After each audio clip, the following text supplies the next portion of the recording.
Hey everybody, and welcome back to Pro AV Today. We are in studio today, and I've got my next guest here with me as well, which is a rarity these days. Most of the interviews are recorded, but I have a story that I wanted to tell really quickly. I was out with my wife celebrating the 4th of July last year near our hometown, a couple cities away, and had the opportunity to see a drone show in person for the first time. And as somebody in the AV and technology community, I didn't know what to expect, right? There's a lot of gimmicks out there. There's a lot of things that are very novel and cool that you see once and you feel like you've seen it, plenty of times. And I was pleasantly surprised that at the time I saw the largest drone show in the world, and I was blown away. So I said, look, I've got to figure out who these people are, who's doing it, how are they doing it, and then realized, ironically enough, that these folks literally are in our backyard, especially where I'm from here in Texas.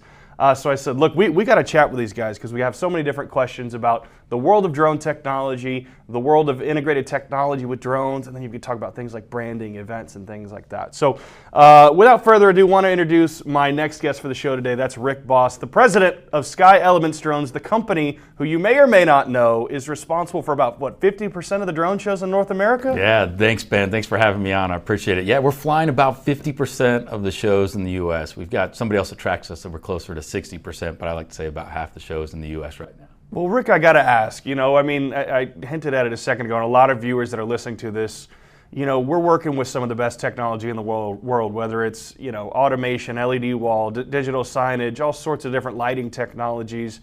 But I was really struck by how impactful the drone show was, because a lot of the traditional things that you run up into with an installation or a touring show is that, there's a level of fixedness to it, I guess, right? It is largely going to be what it's going to be.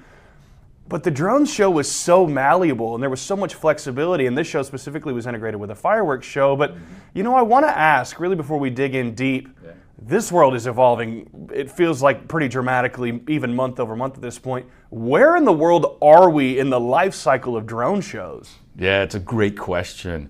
We're at the very beginning.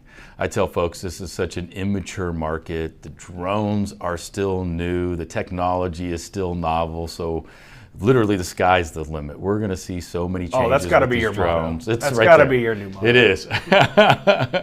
Yeah, it's right at the beginning. We're super excited about what's going to be happening next. I mean, we've got in the lab the next generation, the generation after that, and the generation after that. So we're going to see a lot of changes in this space for sure. Well, what's cool, I mentioned that I saw it kind of in coordination with the fireworks show, right? And there's a lot of familiarity. You look at the 4th of July shows, things like that.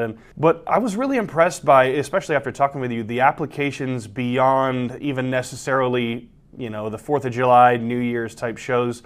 We're seeing corporations, theme parks, trade shows, all sorts of different folks fly a lot of these shows. How is the market spreading and continuing to evolve? Yeah, it's very interesting. It's new to us. We come from a pyrotechnic background, and our customers were pretty set, and we're relatively local here in Texas, and the drone show space really opened up all types of events. And so we've been really surprised by how many different events happen around the country, from anniversaries of companies to community events, having that wow moment in a particular event, also bringing, some butts into the seats for Major League Baseball, things of that nature. So the use case is very diverse and creates a lot of fun opportunities to just do something different. One of the things that really stuck out to me about the show, and one of the largest initiatives really in the technology industry right now is really the idea of accessibility, of sustainability, environmental friendliness, and that really is one of the primary benefits of drone technology. Because look, as cool as it is to see the fireworks go bang thing, and then look, I love a great fireworks show. So do we. We love fireworks too. But there's you talk about people with sensitivities to loud noises and dogs and PTSD survivors and things like that. Even that plus the idea that look, you're not really putting pollutants out into the air too. There's another layer to the drone technology, that goes beyond just the show side of things. Talk to me a little bit about that. Yeah, absolutely. It's one of the things that we didn't fully appreciate when we got into the space. We really got into it because it looked amazing. It looked cool. It was super fun. We're still having a ton of fun. And as we started moving through it, we really noticed the big push that was happening around what can we do to make less of an impact on the community yet still have an amazing celebration. And so the drones, very much fit that application well. We go in and we leave nothing behind. There's no debris, there's no smoke, there's no particulates. None of that is happening with a drone show. So not only can we bring in a new, different wow moment, but something that's far more sustainable, way less impact for the community in any situation you might have going on there. So we see a lot of communities where they have fire danger maybe going on, and the drone show is a great way to celebrate and avoid that. We also have communities, as development continues, that noise impact is huge in a lot of communities, and so a drone show could come in and not impact the rest of the neighbors that don't want to be a part of the celebration. We talk about noise ordinances and things like that. Obviously, at this point, we're flying drones mostly at night, which is when a lot of those ordinances hit. But you know, even here in Dallas, you run into a lot of challenges even beyond that, right? We've got 2 major airports here within 10 miles of each other. Yeah. What are some of those restrictions typically that come into place? Is it you can't fly X number of miles within an airport, or what are some of those common challenges that folks may not expect from a lot of these shows? Yeah, a lot of challenges come in. I'll hit the noise one first, is that we're silent. In fact, we have a lot of events where they have to announce the drone show or else folks don't see it happening. So we help with noise ordinance, no problem at all. In fact, there's a particular resort that we're working with that's one of the issues, that they have a big community around there and they had to stop doing fireworks because of the noise, and now we're flying 10, 15 drone shows a year for that particular resort and making zero impact for the neighbors.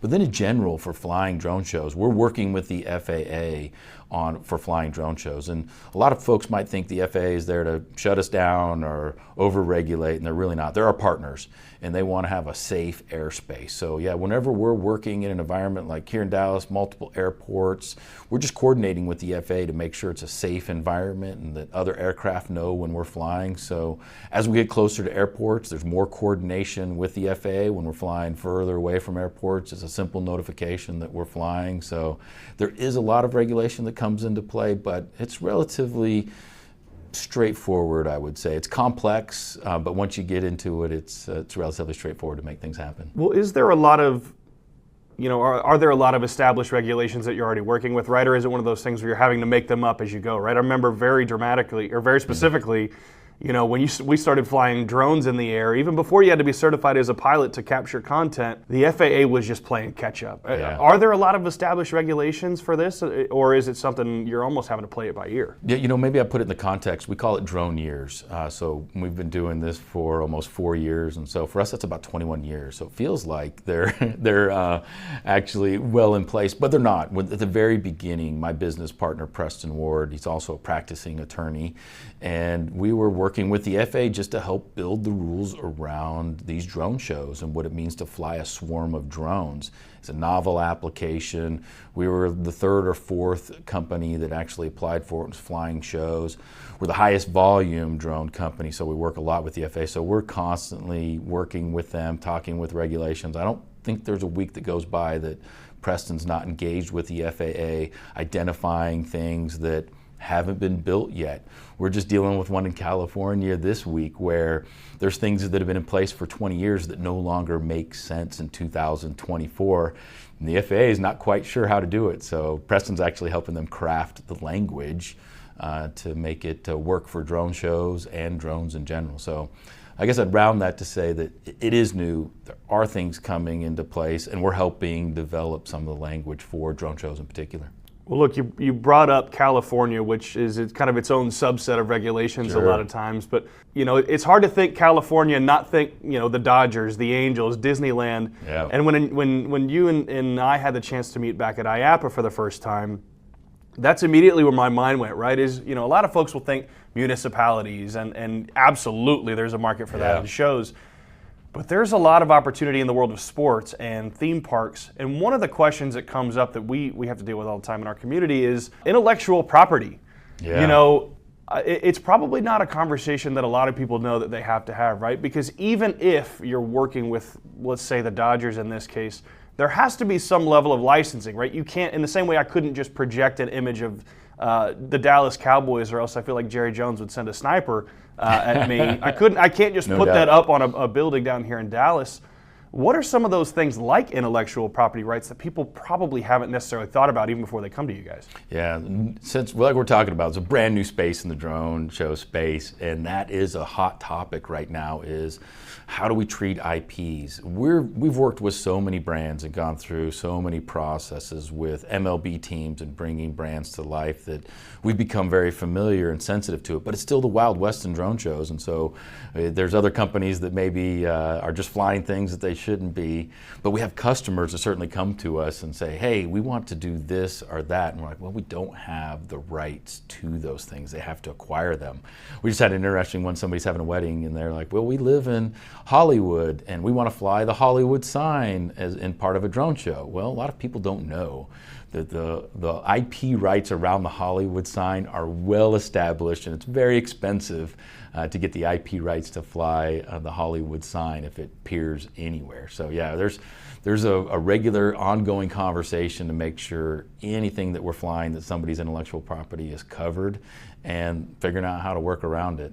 And what's fun though is working with a lot of the brands to understand how they want to protect their IP. You know, we've worked with Marvel, with Disney, with Nickelodeon, and all of them have a little bit different flavor on exactly how their IP is to be represented, and we work hard to make sure it's done right. Well, look, I can already hear the gears turning into a lot of marketers' minds right now saying, okay, this is really interesting. I hadn't thought about this as a public activation tool or an experiential form of entertainment. Yeah. You know, a lot of times when marketers or event planners or whoever come to you for the first time, what are some of the things that they're surprised by? Because it's easy to say, I mean, intellectual property may be one of those things, but you know, they will say, hey, I want to do a drone show and I want to do it, you know, XYZ date. Figure it out. What are some of the things that they may not even consider ahead of time? Yeah, one of the biggest things that we run into with drone shows that folks aren't thinking about is where we can fly a drone show as far as space. A lot of times you're looking on your small screen that's 6 inches across, and the drone show doesn't look very big on your phone, but in real life, as you've experienced, drone shows are massive and they take up a ton of space. It's very common for our drone shows to be 400, 450 feet across, 400 feet tall, which is phenomenal for marketers. It makes a huge impact, visibility for significant distances, but I also need a space that I can fly that from. You know, when they say, hey, I would love to do this from downtown, wherever that might be, that's typically really hard to do because we can't have anybody underneath of the drones for safety. So we need a relatively large space where we can protect the folks that are underneath the drones. That's probably one of the biggest things that we run into as a marketer is like, I really want to target this space. I want it to read to this space, and finding somewhere that we have the right amount of space to fly it for is one of the biggest challenges, or one of the biggest misconceptions. They feel like it's a drone show, we can just fly it. I'd say the second one too would be that they feel like it can transverse.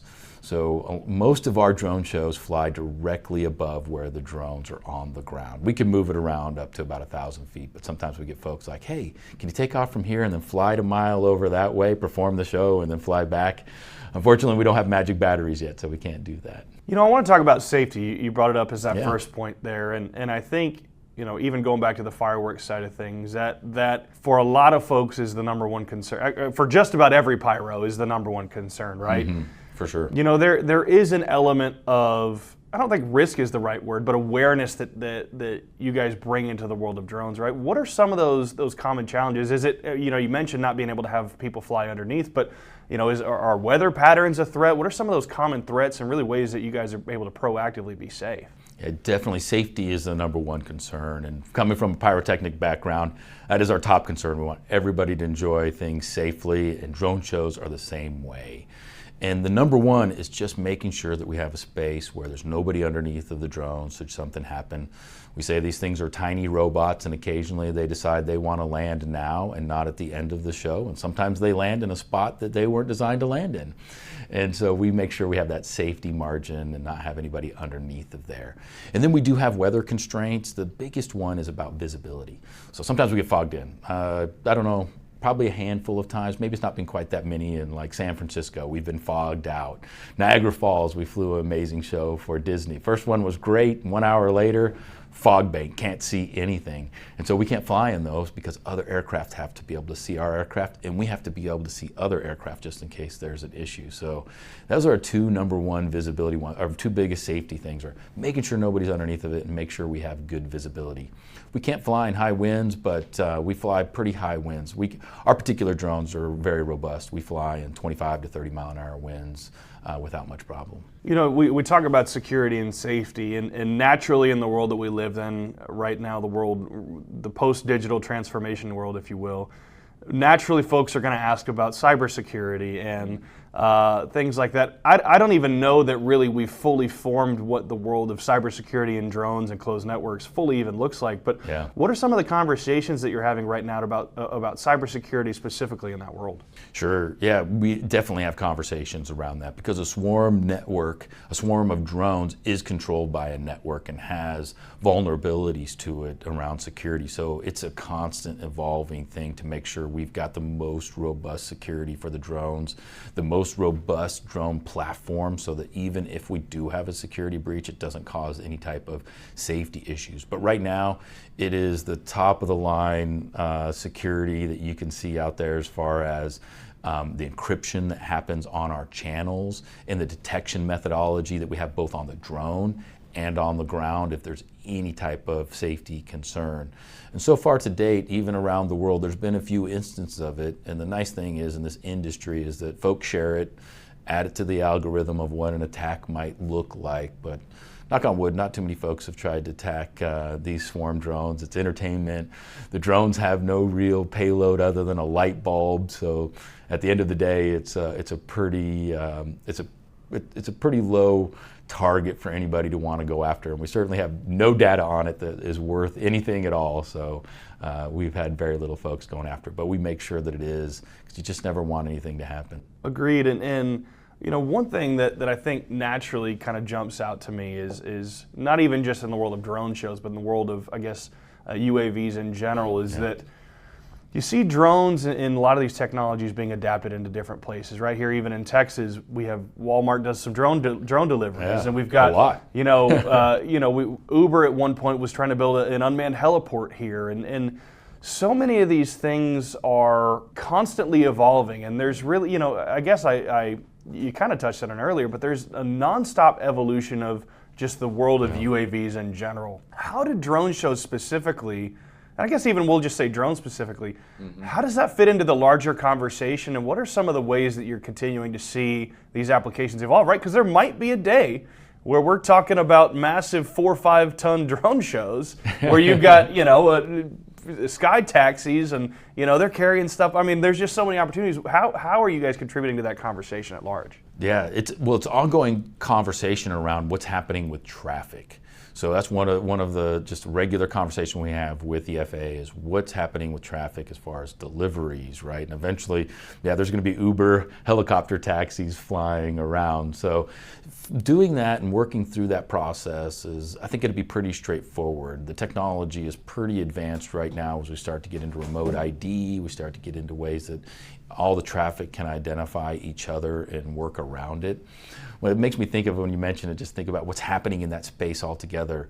And drone shows are actually benefiting more from that space than ever, right, with battery technology. So Uber wants to fly you in a helicopter from, your office to the airport. In order for them to do that, they need amazing batteries. And so there are billions of dollars from Tesla to Uber helicopters to make batteries better. And that makes our drone shows better. We can fly them longer and longer every day. They go longer and longer. Like we've done test shows here where we've been able to fly on one battery 30-minute drone shows. So you can do some amazing things with it. And the other one is the GPS accuracy that we get. And for those that know, it's GNSS, but we like to say everybody uses GPS, but that has become so sophisticated because those delivery drones need to know exactly where they are. That autonomous car needs to know exactly where it is when it's driving you. Because one day Uber wants autonomous car to come pick you up. And the only way it can do it safely is it knows where it is within a centimeter. So all of that technology feeds into what's happening in our drone light show space, making shows that much better and that much safer. So it's a nice byproduct of what they're doing. I'm glad you have to deal with it and not the event planners, because imagine somebody who has already a million things on their plate trying to coordinate with the FAA and GPS coordinates and all that. And speaking of kind of the marketer and the event planner side, folks might be watching this saying, how do I get started in this? Do I send an email? How do I even consider getting something like a quote, or where do I start? How typically do you see people start when they really want to have these conversations? Yeah, our conversations typically start with that, with a phone call and an email to our Sky Elements webpage, and we'll give them a call back and start coordinating with them. And what our goal and what we're able to do is we're very turnkey. So we could come out to an event, we're self-contained. I don't need power requirements. I don't need much other than just the space to fly, and let me know when you want it to fly and how to coordinate the music. And then we do the heavy lift around design. We've got the largest design team in the US. I think I just hired another person that makes me the largest in the world now, so I need to check with the other guy that's in Europe. He's got a big team. I might be bigger than he is right now. And so we do all the heavy lifting around design, logistics. Our team will help them from ideation on what's the concept, what's the wow moment they're looking for their event, all the way to getting set up, approved by the FAA, taking care of any local permits, and just making a cool wow moment for them.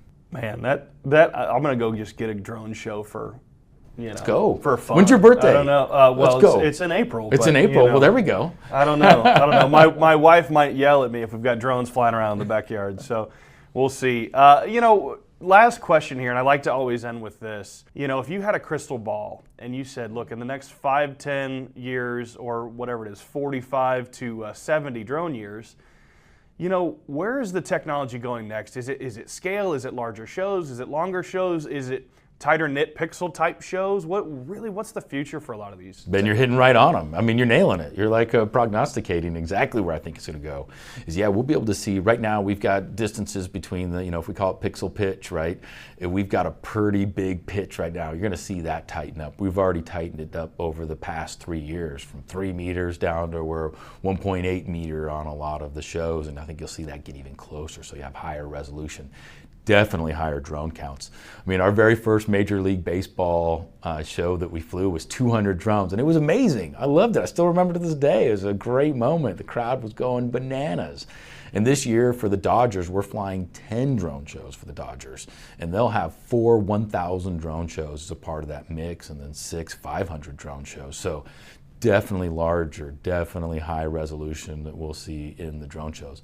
Definitely longer shows. I think we're going to see for some marketers and advertisers when we can fly shows continuously. Last year we did our first hour-long show, proving out that we could do something and have a nice something in the sky for a long period of time, advertising, doing some kind of wow moment for folks, and that's going to be happening more. And then different payloads.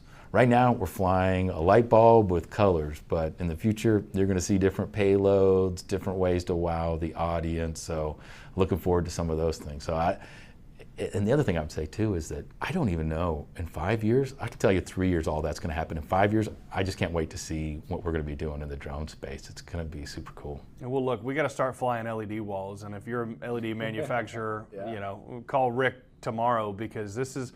It's a really interesting concept, right? Because you're right. You talk a lot about pixel pitch and actually using the drone as the display, but you talk about payloads, and you have the opportunity to have a lot of different physical elements. Absolutely. One thing that even jumps out is, look, imagine being able to fly the Earth or a sphere or something like that and have drones circle around it, right? There's a lot of physicality that can be incorporated as that payload goes up as well. So I'd say the other piece is, you just mentioned that you think about what's happening with drone shows is you're going to see more integration, right? So you were there with a fireworks show and the drones, the two mediums coming together to make a really cool moment.